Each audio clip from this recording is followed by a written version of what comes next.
during this very challenging time where we had to be forced to be separate from our friends and our colleagues, I was really grateful for this Anchor app, which has allowed me to continue the podcast after almost 1 year of working on it.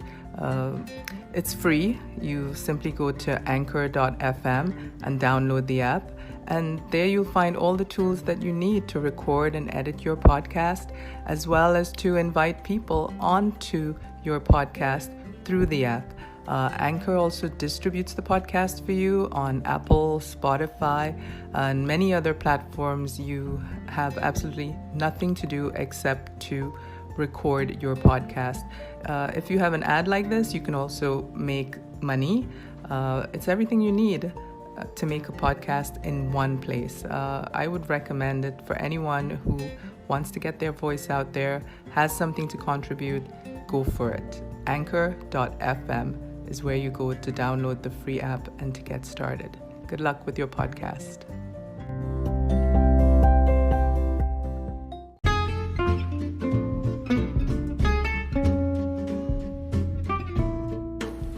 Hi there, and thanks for joining a new episode of the Bees and Honey podcast. Today we have Robert Adanto speaking with us about his filmmaking. He's made several films about art and about women in art in particular. He's written about the contemporary art world of China. He's written about Iranian artists inside and outside of Iran. And he's done 2 other really amazing films about art, which he will tell you about. One of them, a feminist film about feminist artists called The F Word, and his most recent film, Born Just Now. I hope you enjoy this.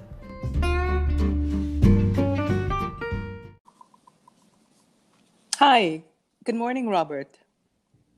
Good morning, Nicolette. How are you? I'm good. I'm glad to hear from you this morning. All is well? Yes, all is well, especially now. There are a few things I really enjoy doing in life. This is one of them. Me too. I'm glad. Oh my God, it's been crazy, huh? The 5 months. It has been crazy. And I mean, I'm amazed you've been able to do so much work in the space of this whole strange happening that we're seeing around us. Everything strange. Well, I'm lucky that the film was done. I didn't have to keep shooting, and it was edited, so that was to my advantage. It was just about using the computer to get the word out to some festivals. Right. So tell us about your current film, Born Just Now. It seems to have had a lot of good reception from the community. It's won several Best Documentary Awards, finalist for others. Tell us about it, what you've received so far. Well, it's interesting that you say that, because initially, I finished the film in May of 2018, and Anthony Zeiker was the executive producer, and he's the guy that created the whole CSI, trio of television shows. And he's a writer producer, and he's with CAA, and he was able to get us a meeting with the person that handles documentary for CAA. And I met with her, and she really liked the film, and we kind of set up a bunch of the festivals that she thought we should first apply to. Some of the bigger ones, whether it was Sundance or Berlin, Toronto, and we didn't get in. And I thought we had a good shot at Sundance because this film was selected midway through to participate in the Sundance Institute documentary programs, what they call a rough cut lab. And I sent like 40 minutes of the film. They liked it. I received some great feedback, and it was a perfect time to kind of see what needed to be, what I needed to add in the film, what other layers. And that's when Anthony came on board, actually. He heard about what I had shown, and I was able to go back to Belgrade for 35 years. Now, wow. Yeah, and so that allowed me to get really a whole nother chunk of the story, which I'll get into in a second. Wanted to know what the tagline would be. I'd say it's a fearless female artist utilizes durational performance to confront, release, and liberate the trauma that has come with the violence that has ended an 8-year marriage. But what's interesting is that chunk, that focus that the film takes wasn't part of the original story. And I'll go back and like how I got to know Marta and how this thing evolved. Mm-hmm. I was finishing a previous film, which is The F Word. And it's a film about radical feminist, fourth wave feminist performance in Bushwick. And I was doing some follow-up interviews with Dr. Kathy Batista, who heads the contemporary art program over at Sotheby's. And she's an expert on feminist performance. She's got a new book called New York, New Wave. Actually, Marta's in that book. But this was back in, I think, 2015. Yeah, 2015. And she shared this copy of a book. She was saying, this artist should be in your film. And I was nearly complete. And I took the book for a couple of days while I was in New York. And I started reading about it. And I was like, wow, what an amazing, visually stunning work. It was a lot of her earlier stuff. A lot of it's in Born Just Now. But what I found so interesting was just her background. And I knew she didn't belong in The F Word, which focused on American women, largely those that were in Bushwick. Because she had grown up in the Balkans, grew up in Belgrade. She's Serbian. Her grandfather was a Muslim. Her grandmother was a Jew who escaped during the Holocaust. She had this whole other part of her life and her legacy that was very different from any of the women in the United States. She also left Belgrade in the 90s when the Civil War was taking place in former Yugoslavia. And so I knew, though, that I wanted to make a film. And unlike my previous films that had looked at groups of artists, I was going to just do a film about this specific woman and her work. Wow. And so I started, and the first time I went to Belgrade was in February of 2016. I was fortunate in that after I shot her in Belgrade for a couple of weeks, shot her in New York when she was there. I also went back to Belgrade. I think it was in May of 2016, shot some more. But Marta hadn't divulged about what was happening. I knew she was separated from her husband, but I didn't know a lot of the specifics. That wasn't really spoken about. I was doing interviews with her, but it was largely about the work, her background, some things about her grandparents and her life in Belgrade. It wasn't until I got back to Miami and we were Skyping early one morning and I could tell she was upset. And she said, we've become good friends and I need to tell you something. And that's when she mentioned that she felt threatened. Her ex, they were separated, but her husband was threatening her over the apartment, over some other property, over some artworks, because he was actually her gallerist. Yes. So there was a lot of things happening. And I had just participated in the Sundance Institute's documentary lab in Miami, meaning I got to show 40 minutes and I qualified. I was like one of 3 projects. Got some great feedback from the people from Sundance. And then out of that, Anthony Zeiker, the creator of CSI, came on board. He saw the 40 minutes. I showed it to him and he said, "So what do you need?" I said, "I need to get back to Belgrade immediately, because there's a whole other layer of this story that I need to." So he financed, and I went back for another 35 days to get this part where Marta was basically telling me everything that had happened. And that became a whole nother layer of the film. And I think you mentioned that in your question. Yeah. There's multiple layers.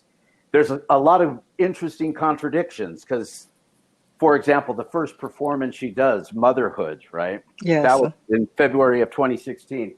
That's where she broke an egg there were 740 eggs approximately hanging from the gallery. Each one represented a time that she ovulated as an adult and chose not to have kids. Yes. And that was what that performance was about.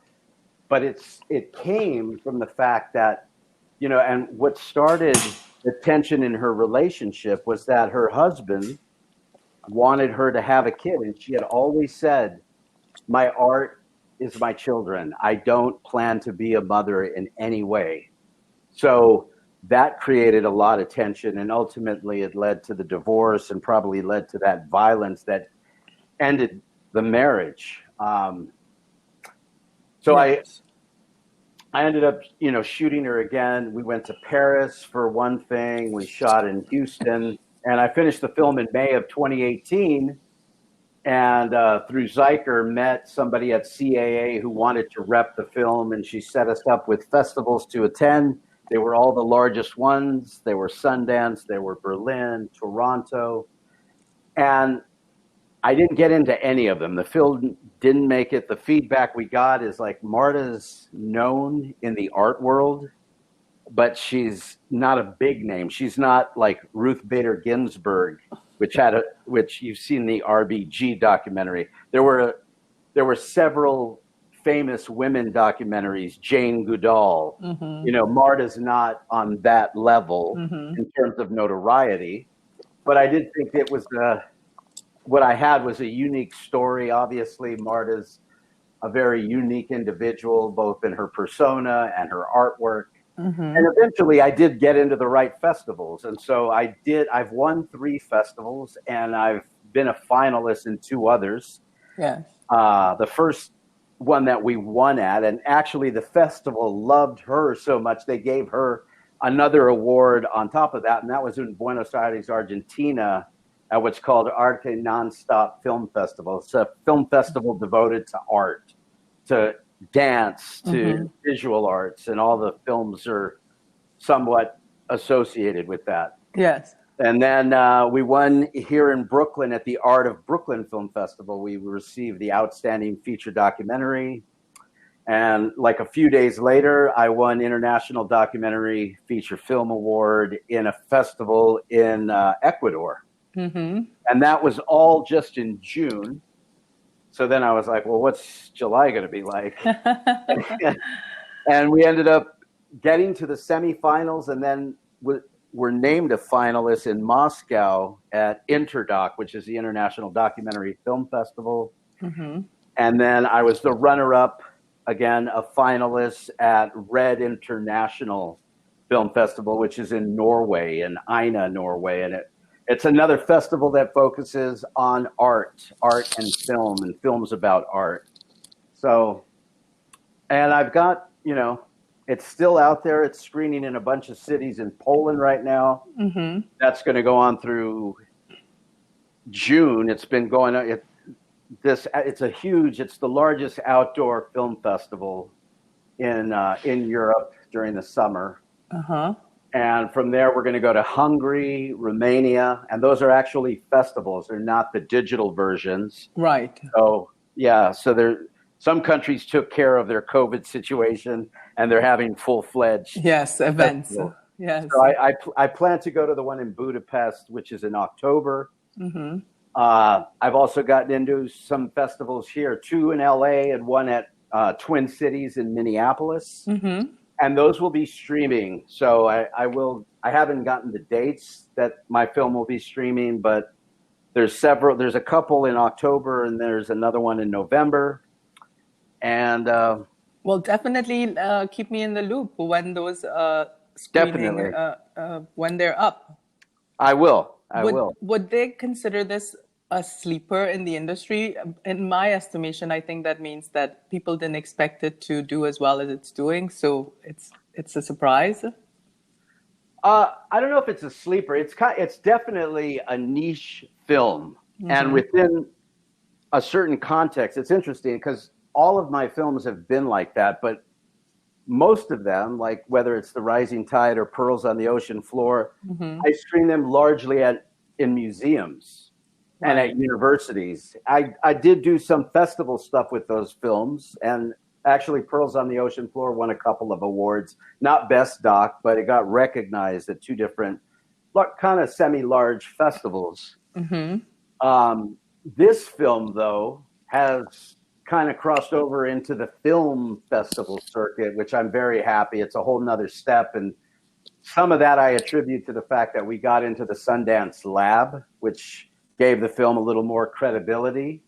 Right. And Zyker being part of the film, that also took it to a whole nother level. In fact, I mean, like, this was the first doc that I had everything from drones and multiple camera people and the whole deal. And I got to shoot as much as I needed to. Good. Yeah, you know, it's always been like budget has always not affected the film, because I've always felt like I make interesting, thought-provoking films, Mm-hmm. but just the level of quality, the cinematography. I worked with an amazing cinematographer from Belgrade, and another one that I've shot the F Word with in New York. So Yes. So the F Word, like you said, is about the feminist artists mostly in the Bushwick scene. Then Pearls on the Ocean Floor was mostly about female Iranian artists inside and outside of Iran. And Rising Tide about Chinese contemporary art. I don't know if you had a slant on women there, because I didn't see that film. But why the subject of art and women in art? I mean, how come you ended up as this sort of subject matter for your films? Well, and it's on one level, I think it's kind of by chance, in that I was at the Hong Kong Art Fair screening The Rising Tide, my first film, which, as you said, looked at contemporary Chinese art. Mm-hmm. And I was floating around before my screening wasn't going to happen for a couple of days. So I was looking at all the artwork. This was before it became Art Basel in Hong Kong. This was just the Hong Kong Art Fair. And I came across, this was in 2009. I just walked by one of these booths and I was like, wow. And I teach, and I had been teaching the book Persepolis, been teaching about the Iranian Revolution, but I saw the work of, and I've known Shirin Nishat's work, but there were all these other artists, Sara Rabar, Gohar Dashti, Parasu Fotohar, and I was seeing these works, and I'm like, I got to make a film about Iranian women artists. Like and so, you know, I raised some money, and I started it in New York at the Chelsea Museum. Had this amazing, one of the first, it was called Iran Inside and Out, and it had 50 artists, 25 from Iran and 25 that were in one of the diasporas. And, yes. That it opened on the day Michael Jackson died. Yes. It also opened 5 days after the botched the presidential election in Iran, which gave birth to the Green Movement. So Iran was the topic, like, and these women, I made the film in a year, and all these women were so open and wanting to speak about what the experience was like to be a woman in Iran, to be a woman living away from this idea of home, if they were one of those artists from the diaspora. And I just had such an incredible time speaking with them, and I found them to be so open and passionate. Like, people were saying, like, my art is history. It's just another language of history. Like, things like that really resonated with me, that often when I've spoken to male artists, there's more theory or explanation for the work, as if they're outside of themselves. Absolutely. And to me, and that's a generalization. I'm not saying all male artists are like that, or that all women artists are like so into their bodies and all of that. But I just felt like, as a cinematographer, as a filmmaker, I've always been taught, I did the MFA acting program at NYU, that like what's always so interesting and compelling on screen is to see somebody work through something, to think about it, to consider, and to be in that moment. And I was able to get that from these Iranian women that I just said, you know what, that's fertile ground, the female space of those that are art makers. And I love contemporary art, so I just kind of stuck with it. I did make a film that wasn't mentioned about artists from New Orleans who lived through Hurricane Katrina, and that's called City of Memory. And that was, I have half the artists are women and half the artists are men. What I've always been interested in is how like radical societal change, catastrophic change affects artists and how they use art to create meaning or to transcend some pain that has happened. Right. So that's kind of like the motif, I Of guess. all the works. Yeah.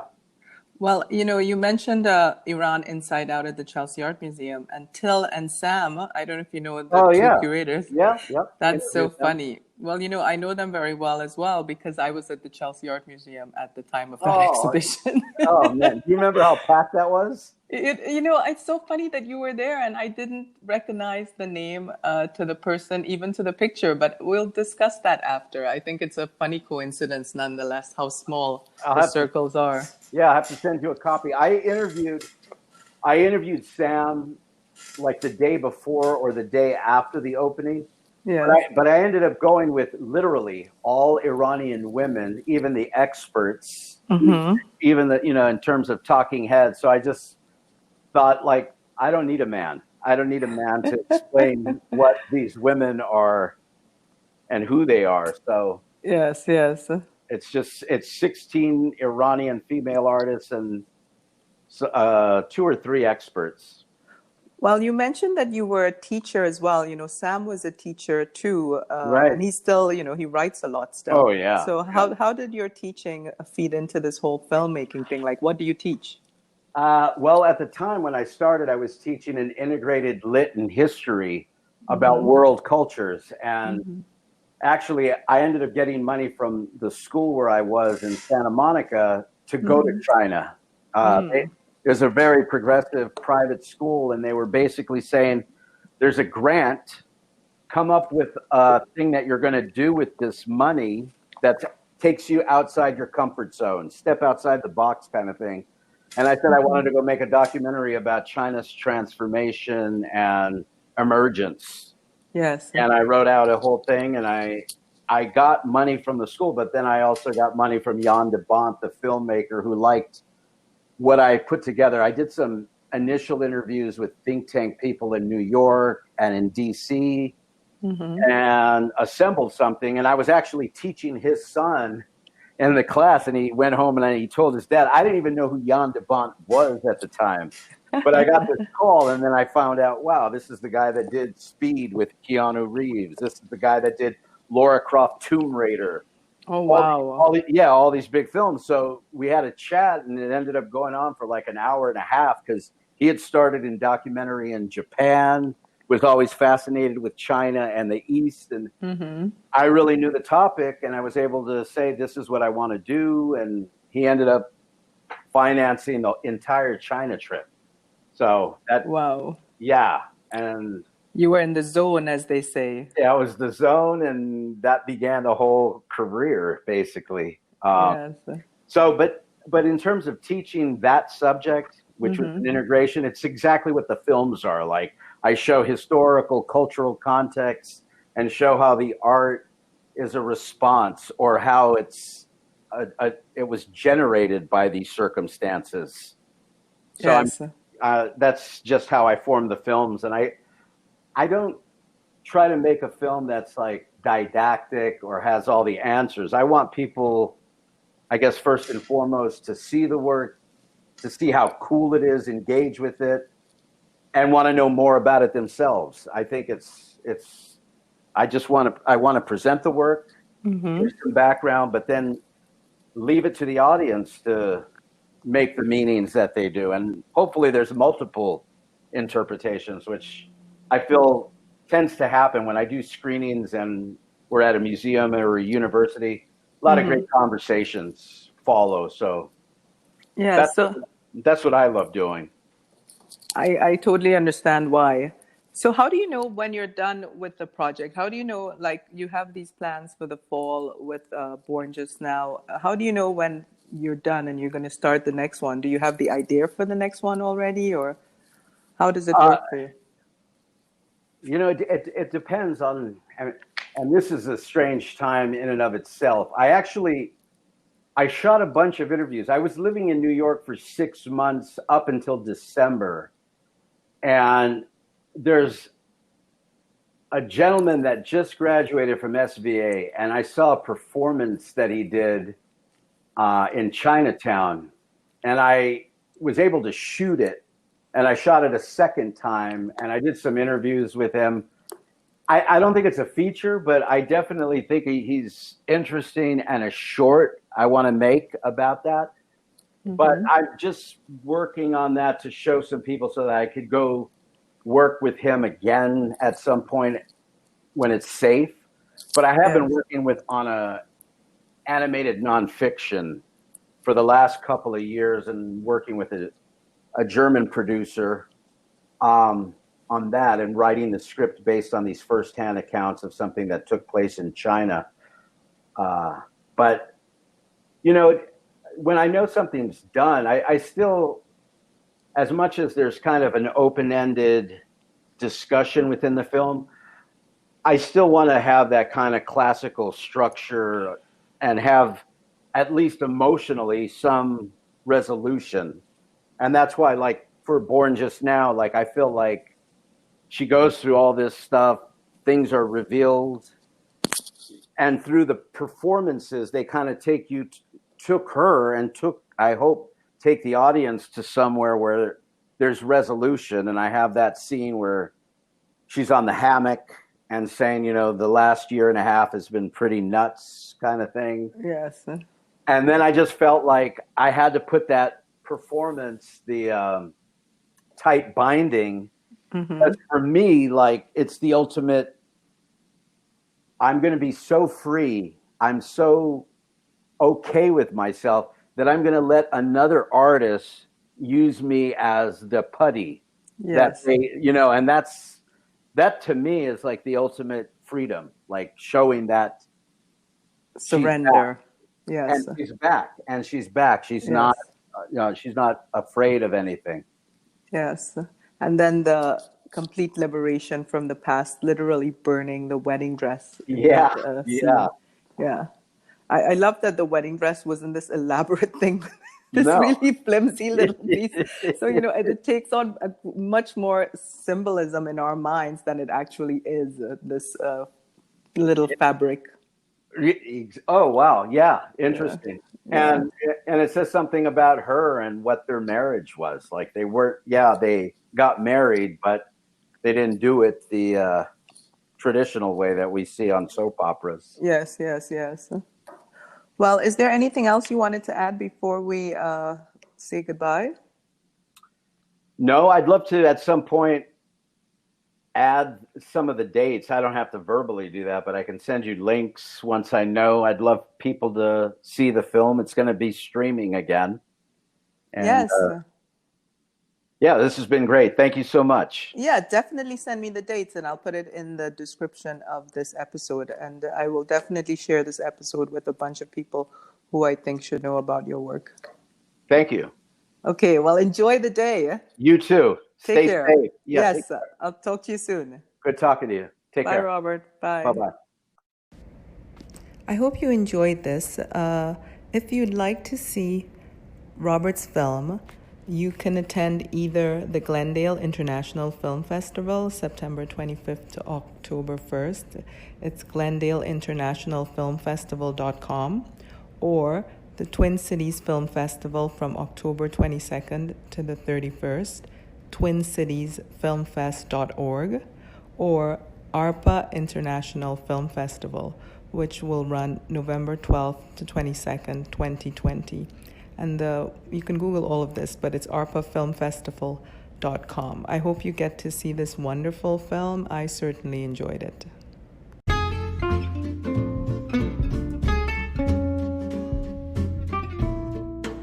I hope you enjoyed this episode with Robert Adanto, and I hope you get a chance to see his film Born Just Now or any of his wonderful films soon. Take care and see you soon on another episode of the Bees and Honey podcast.